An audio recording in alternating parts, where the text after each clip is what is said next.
Government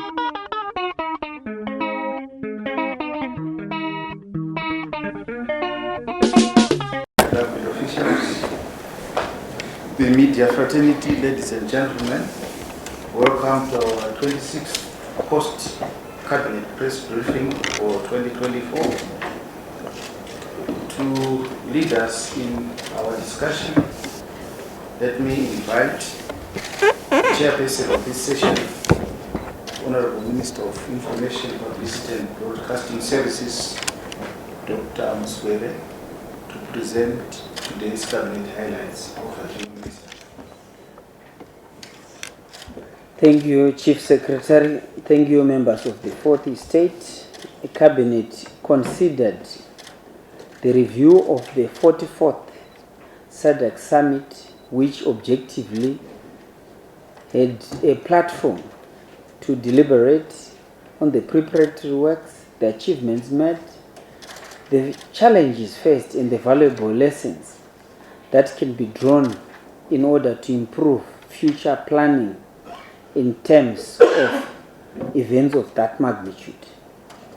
This paper was presented by the acting chairperson of the Interministerial Task Force on the preparations for the hosting of the 44th SADC Summit, the Minister of Public Service, Labour and Social Welfare, Honorable July Moyo. Cabinet joins the nation in congratulating His Excellency the President, Dr. ED Harare, on assuming the SADC chairmanship and for successfully hosting the 44th SADC Summit on the 17th of August 2024. All member states were represented at head of state level or other appropriate high-ranking levels. A total of 2,306 delegates were accredited during the SADC Industrialization Week and 3,041 during the summit. The accreditation proceeded flawlessly under the secure conditions. Cabinet is pleased that the scope of works targeted for the Greater Harare area was satisfactory, and this includes the following projects and programs: the rehabilitation of major city roads, the internal and external works on the Robert Gabriel Mugabe International Airport Pavilion, the refurbishment of hotels, the establishment of waterworks to Parliament and to the villas, the installation of many other sustainable power supply solutions, the establishment and expansion of internet connectivity in terms of infrastructure. The SADC Industrialization Week was a resounding success with over 3,500 local, regional and international participants registering for the event, as well as the public lecture which was delivered by His Excellency the President, Dr. ED Harare, at the University of Zimbabwe, which was live-streamed. In general, media coverage was well provided and generated the required and expected education and awareness, while other events such as the SADC Tourism Night and the tour of the Geopomona and the Museum of African Liberation were well executed. Both private and public media did a marvelous job. The cleaning and beautification of the city is satisfactory. Cabinet noted that there is need to sustain the momentum created across the board and agreed as follows: that the construction of the new city in Mount Abden be accelerated. Cabinet considered the report on the food deficit mitigation strategy, urban cash transfer program, and movement of grain as presented by the Minister of Public Service, Labour and Social Welfare, Honorable July Moyo. The nation is advised that out of a targeted 6,140,000 beneficiaries, 5,479,000 were received food assistance in the first 3 months, being May to July 2024, in terms of food distribution blitz, which translates to 89.2%. The Grain Movement Command Center has worked tirelessly to ensure that food insecure population received the requisite assistance. Government is now in the second cycle of the second blitz in terms of grain distribution, where a total of 6,215,000 beneficiaries are set to receive food assistance starting on the 6th of August 2024 to the 31st of October 2024. As with the first cycle, each beneficiary was set to receive 7.5 kilograms of grain. Cabinet considered a report on the relocation of Matabeleland North Provincial offices from Bulawayo Metropolitan Province to Lupane Center as presented by the Honorable Vice President, retired Colonel KCD Mohadi. The Honorable Vice President visited Lupane Center in Matabeleland North Province on the 20th of June 2024 to establish the state of readiness of the civil servant housing units and the government complex offices for occupancy, while also checking on the status of the construction work at the Lupane Provincial Hospital. The civil servants' houses are 90% in terms of completion, whilst the government complex is complete. The houses can be immediately be completed, while the government offices can also be utilized before the end of the third quarter of the year 2024. 55 government officials have already volunteered to immediately relocate to Lupane and are ready for the assignments. A total of 19 houses have already been allocated to the government officials from the various ministries, departments, and agencies for the relocation exercise. Accordingly, the public will be saved from the provincial capital Lupane with effect from the 1st of September 2024. Cabinet considered the report on alluvial mining and rehabilitation of degraded rivers, which was presented by the Minister of Lands, Agriculture, Fisheries, Water and Rural Development, Honorable Dr. Incius Masuka, who is also the chairperson of the Interministerial Committee on Mining and Environment. Cabinet noted that ever since its commencement in 2011, across the country's rural provinces, large-scale and mechanical alluvial mining or riverbed mining has resulted in water pollution, siltation, degradation of river channels, and disruption of river ecosystems. Cabinet directed that riverbed mining be banned with immediate effect. Cabinet received reports on progress made in the implementation of priority projects and programs for the second 100-day cycle of 2024, as presented by the Ministers of Finance, Economic Development and Investment Promotion and the Minister of Primary and Secondary Education. The Minister of Finance, Economic Development and Investment Promotion, Professor Mthuli Ncube, highlighted the following programs under his purview: that there had been an achievement in terms of timeless disbursement for employment costs, social protection funds, and for capital expenditure on rehabilitation, irrigation schemes, presidential bore drilling programs, the strategic grain reserves, and the transfers of provincial and local authorities. That the midterm budget and economic review and the 2025 budget strategy paper were presented to Parliament. That significant progress had been recorded in the implementation of the International Public Sector Accounting Standards.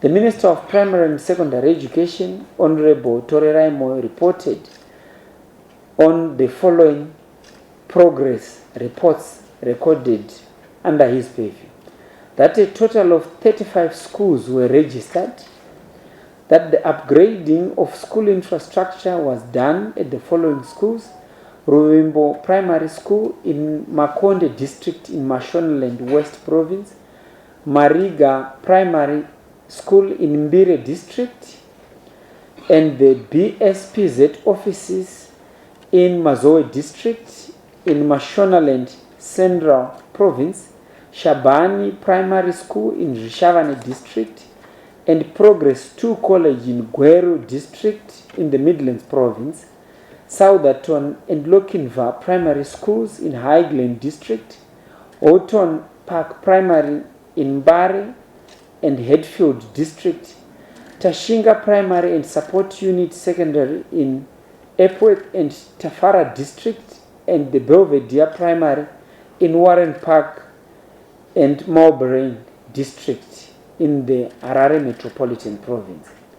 In order to increase the uptake of science, technology, engineering, and mathematics subjects, 10 science laboratories were constructed and equipped and retooled across the country.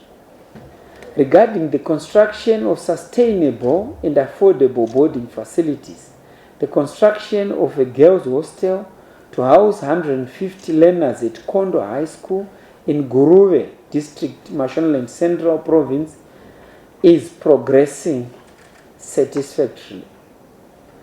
Cabinet considered the report on the 114th edition of the Zimbabwe Agricultural Show to be held on Monday, the 26th of August 2024 to Saturday, 31st of August 2024, which was presented by the Minister of Lands, Agriculture, Fisheries, Water and Rural Development, Honorable Dr. A.J. Masuka.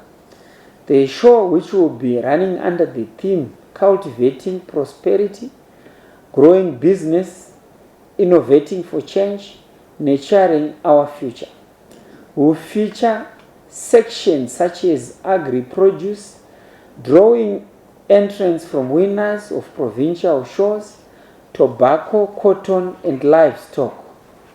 To date, 430 exhibitors have since taken space compared to 410 exhibitors last year.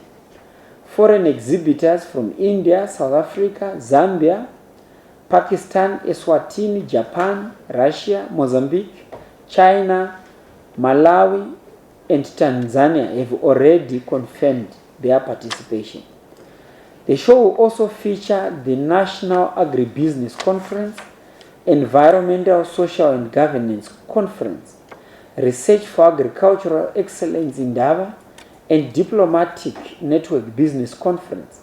In terms of sports and entertainment, musicians and artists have been lined up. Cabinet considered and approved the ratification of the SADC Protocol on the Facilitation of Movement of Persons 2005, which was presented by the Attorney General. The protocol seeks to fulfill the objectives of the SADC Treaty, which requires SADC to develop among member states policies aimed at progressive elimination of obstacles to the free movement of capital, labor, goods and services, and of the people in the region generally. Zimbabwe has already promulgated and implemented laws and policies in line with the purpose of the protocol, such as the National Migration Policy, the SADC Univisa Pilot Group, the MOU between the Department of Immigration and Interpol, and the ongoing deployment and implementation of the online border management system, which among others enables the convenient and secure entry, facilitation and monitoring of migrants.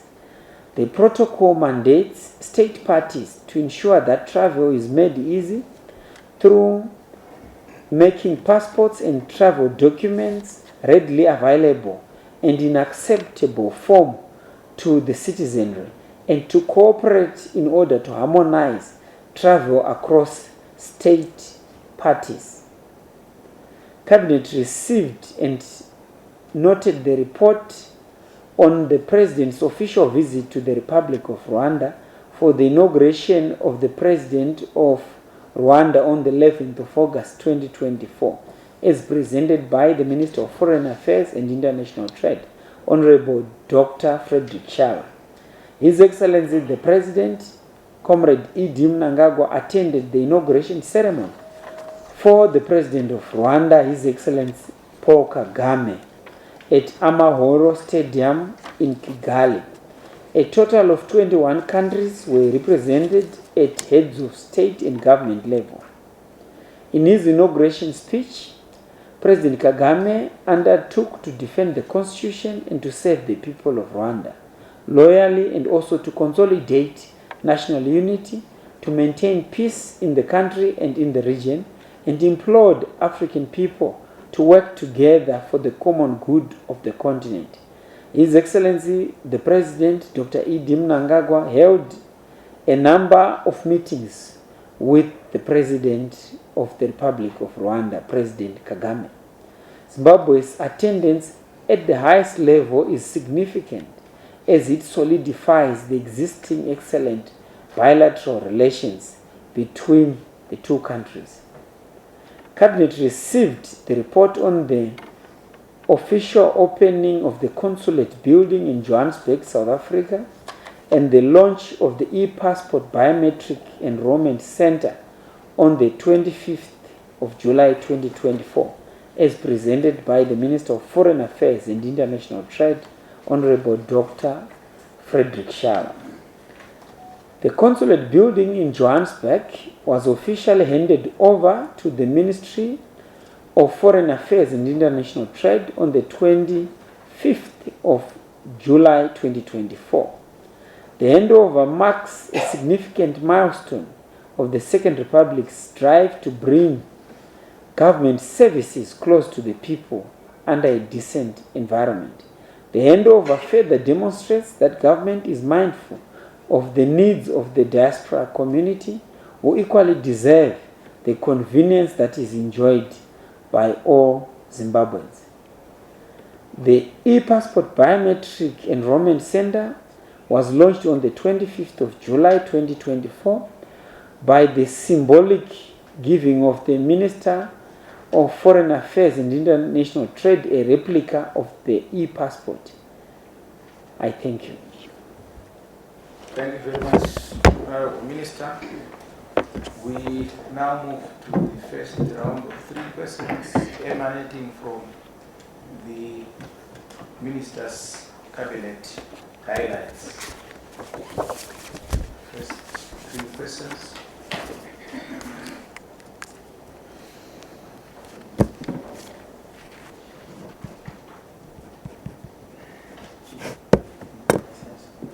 Yes. Good afternoon, Maxwell Tabataba from Star FM. My question goes to the Minister of Agriculture.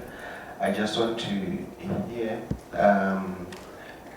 anything that is different from, we understand that every year we almost have these agricultural shows, and they seem to be, they've become sort of traditional, whereby the same thing takes place year in, year out. What is it that you are going to do this year which is different from other years? Thank you. Yes. Thank you. I'm Gretina Machibura from China News Agency. I want to find out what measures is the government going to put in place to enforce the ban on riverbed mining. Thank you very much. Anybody else?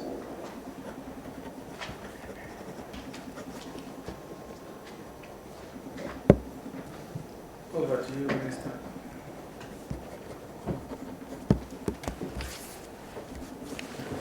Thank you, Chief Secretary.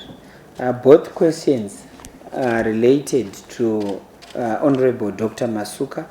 The first question to Dr. Masuka is, what new programs are you going to put in place which are totally different from what has been exhibited in the previous years? And the second question is, given the ban that is with immediate effect, how best can riverbed mining ban be implemented? Over to you, Dr. Masuka. Thank you, Chair. And let's start with Maxwell Tapatapa Style, who thinks that the shows, because they are held year in, year out, present a level of monotony. And is wondering what can be done to break the monotony. In this case, the Zimbabwe Agricultural Society is the oldest and largest member-based and member-driven private society. It is not a government institution. However, what we gather from them is that because they have a unique theme every year, and on which they then encourage exhibitors to align them by changing these themes, they also expect that the slanted focus of the exhibitions are similarly slanted towards that theme and providing the variety that is required. But it is also important to understand that the show itself presents an ecosystem of opportunities for which exhibitors must innovate around the theme and be able to showcase what products and services they have to offer to the public. And in doing so, I guess that there will be sufficient motivation among those companies to do their best so that they break the monotony that is brought about by bringing in the same products year in, year out. If they must market to the public, they must certainly be sufficiently dynamic approach to ensuring that these products attract the people that they want to market to. The other major exhibitor is government. And I think that government departments, we've been meeting under the auspices of the OPC to try and highlight progress with implementation of Vision 2030. So by visiting government ministries, agencies and departments, you'll be able to get insights into the milestones that government is making, the progress that the various ministries, departments and agencies are making towards fulfilling Vision 2030 across the 14 thematic areas. Because there is progress, certainly there will not be monotony in that area. There are obviously the livestock, tobacco and other sections. The people that win every year are new. These are competitions that are happening. So my expectation is that although the naming remains the monotony, but the displays, there will be a wondrous display of artifacts and products and services so that everyone will be captivated to come there. If there are any additional ideas about how this private member-based, member-led organization can assist, I'm sure the Zimbabwe Agricultural Society would welcome these views and will be able to transmit these to them. When I visited, I interacted with the Zimbabwe Agricultural Society, and we highlighted, among other issues, how we'll be able to widen not just the business side of things, but also bring entertainment for even the young ones so that we can begin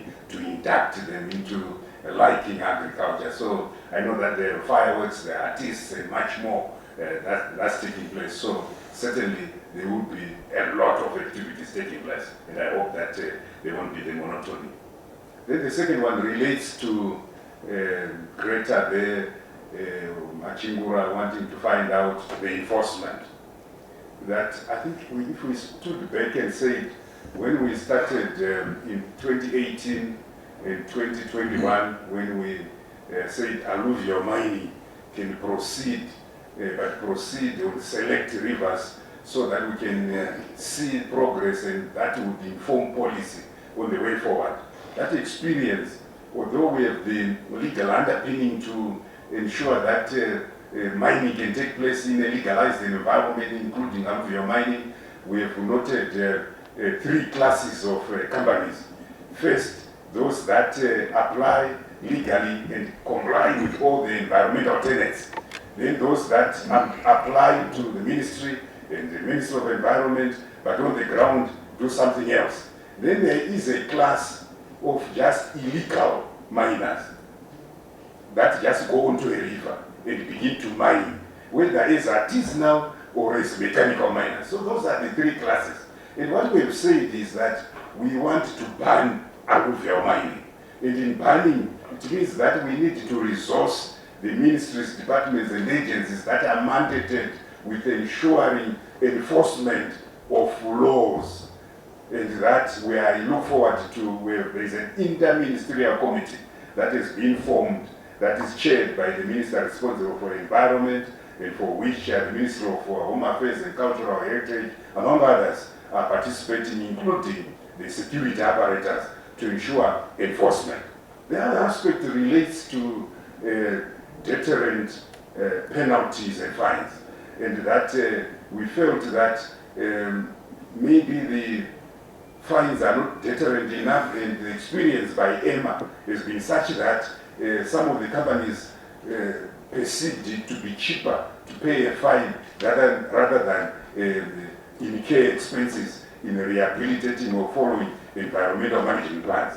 It was felt that this degradation of ecosystems of rivers, biological, chemical, and physical pollution of rivers was tantamount to environmental theft, and therefore this ought to be equated to livestock theft if such a crime occurs. So deterrent sentences, including forfeiture of equipment to the state by anyone involved in this, were some of the issues that were mooted. But this committee that has been put in place, we're covering all ministries, departments, and agencies that are relevant to ensuring compliance and enforcement, will be armed with sufficient teeth to enable them to stop all the illegalities. And those that are conducting alluvial mining must stand warned that now this has been banned and official communication is coming through the relevant channels, and the agencies have sufficient teeth to implement, and the state apparatus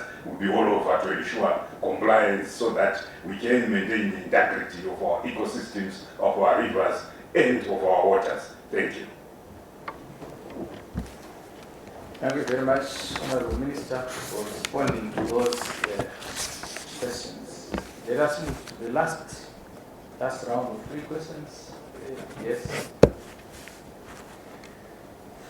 Thank you. Wallace Fuzizo from the Herald newspaper.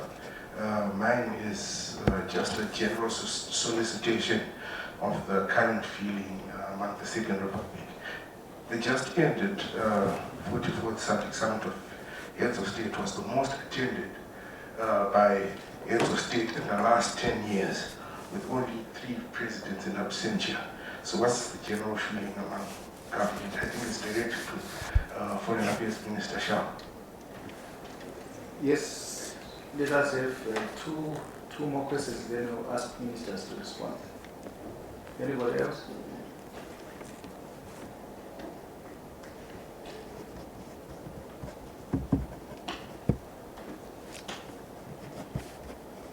Over to you, Honorable Minister. Thank you, Wallace. Dr. Shah, the question is, what is the general feeling in government? So I think it's two-pronged. You will respond, I will add the other part. Thank you. Well, thank you, Minister.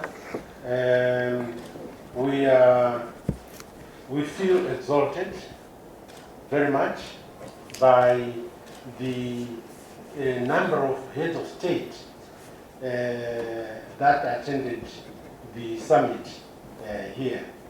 And I think it is also a very important point that in the last 4 summits that happened, one in Mozambique, the that four heads of state did not attend that one. The next one in Malawi, there were again another 5 did not attend, and the last one in DRC, I think 6 did not attend, and so on. And so this exaltation certainly is something that says heads of state and government were keen and confident that they should attend this particular summit. And we feel that I think it was a lot of respect that they were paying to our own head of state and Dr. ED Mnangagwa. And some of them actually did say that they came here to participate and also out of respect. And I think that it shows perhaps how popular the leadership of His Excellency Dr. Mnangagwa is in the circles of the sub-region of SADC. It was a very pleasant summit indeed. Thank you. Wallace, I will just summarize the other part and take note that the hosting of the 44th SADC summit surpassed the SADC standards. And the best way to describe the feeling across the country is that this is a perfect example. This is an epitome, it's a citadel, a paragon, and excellence in terms of repositioning Zimbabwe to its correct position in terms of international relations. As media, we are so proud of the coverage that you provided, both from print, electronic, and on all social media platforms, and also the role of Zimbabwe in maintaining peace and tranquility, and the total contribution as we received our guests from across the region. Thank you. Thank you very much. Anyone else with a burning question before we close?